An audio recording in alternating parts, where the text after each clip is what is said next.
Hey guys, welcome to the shop. Today's video is going to be a little bit of a quick coverage just on rust bluing. It's something I'm actually starting to do a lot more of on the gunsmithing side, but it's not something I've ever talked about on camera before, so we're going to do a brief overview and explanation. So this is really nice for a small shop that doesn't do a lot of bluing. It's a pretty viable method. Unfortunately, for a lot of guns, it's not really cost effective because it's relatively slow. You know, the caustic salt bluing works better from a production perspective, because in the time it'll take me to do this one gun, I could have really done 5. Now, the cost of setting that up is a lot higher. So I'm just going to check this.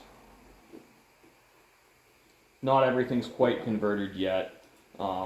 Really, depending on how much oxygen and iron is in the water, boiling times may vary.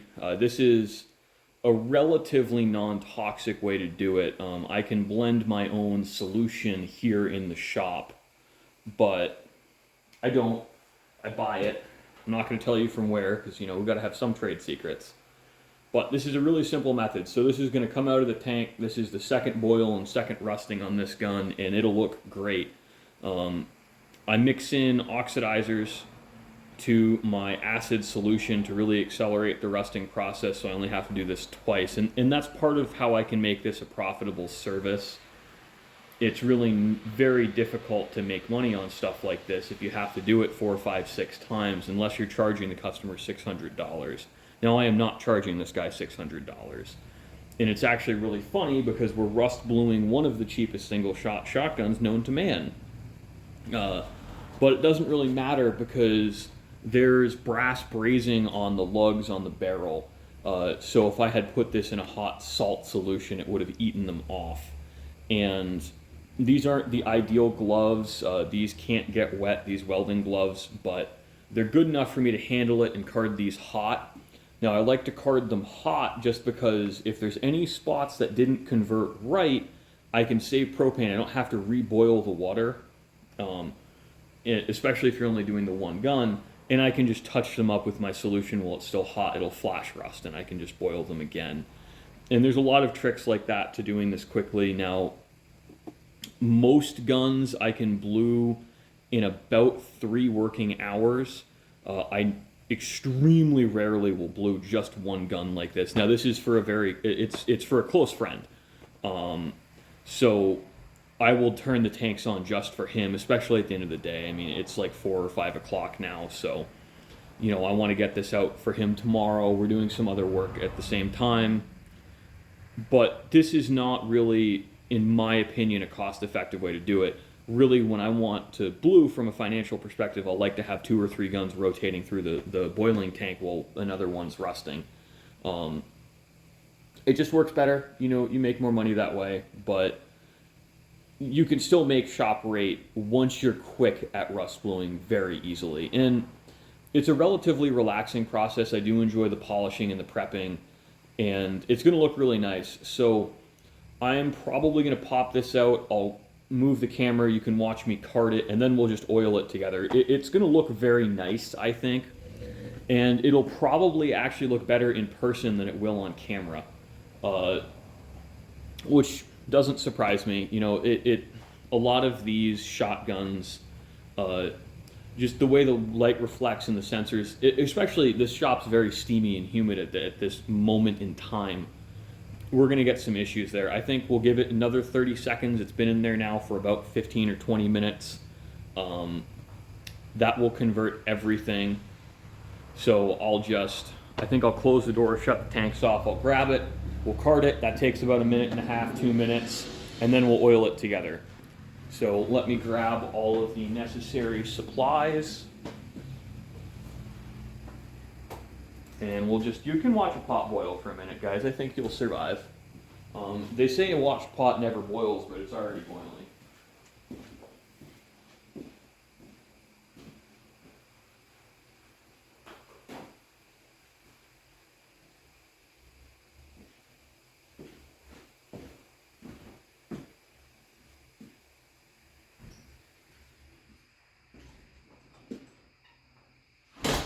So that's the other thing with this stuff is it takes time. You know, you can't really rush it ever, unfortunately. I'd like to rush these jobs because, again, the faster they get done, the more money I make.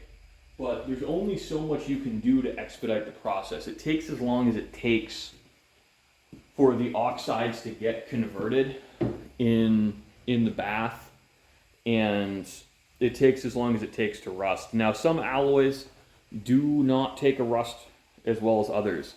Some guns will take 4 or 5 applications. I got really lucky on this one that it's only taking 2. So I'm hoping you can see well enough through me there. Now this will not take much to cart off, fortunately. And it's still going to be hot when we get the oil on. I've had really good luck with the oil taking while you put it on the metal while it's hot.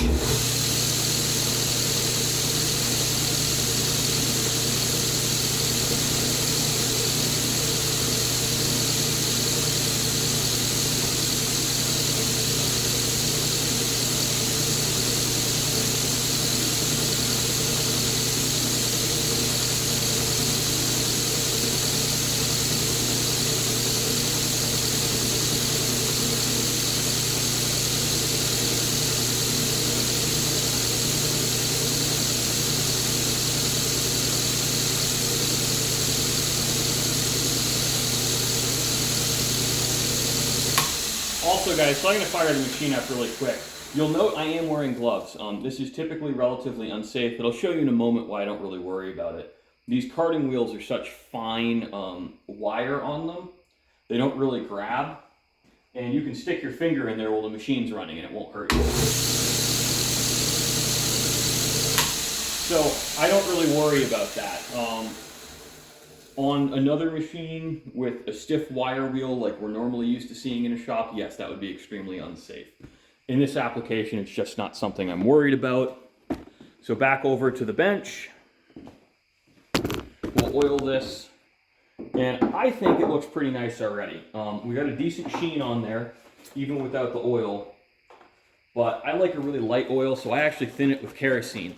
A really thick oil, I think, is going to hide a lot of what's going on here, and that would be unfortunate. I did put a lot of effort into prep,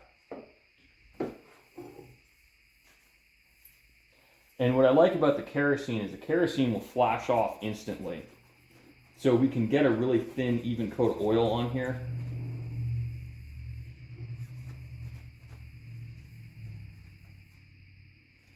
See, and we're getting some of the oxide comes off as you rub, which isn't the end of the world. And that's another reason I rub heavily before I return these to customers, because you don't want their hands turning black as they fondle the gun. But, you know, that is a very nice blue right there with some pretty simple tools. And if this wasn't brazed on here, this would have just gone to the hot tank. I would have put a lot less effort into it. But, you know, you win some, you lose some. I think the customer is going to be pretty happy with this. I will probably make the completed gun the thumbnail. But, I mean, man, guys, that... Focus, come on. That's a really nice deep blue. This just turned out really beautifully. It's still quite hot. I'll put that down. But, you know, this is a nice project. I can, like I said, I can do these in 2 or 3 hours. It's a great money maker for my shop. I would like to do more bluing just because there's not a lot of people doing it. And I know there's also not a lot of people really doing any sort of production rust bluing anymore. I think it's kind of, it's a relatively niche skill set. Like, you see a lot of YouTube people as hobbyists doing it, but they don't know how to do it fast. They just know how to do it well. And doing it fast and well is a different trait. But, I mean, come on, this is beautiful. You can't really get something this dark in a hot tank easily. You'll have to sit there.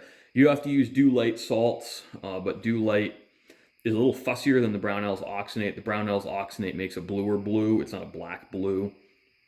This is very black, and I really like that. So thanks for watching, guys. I hope you enjoyed.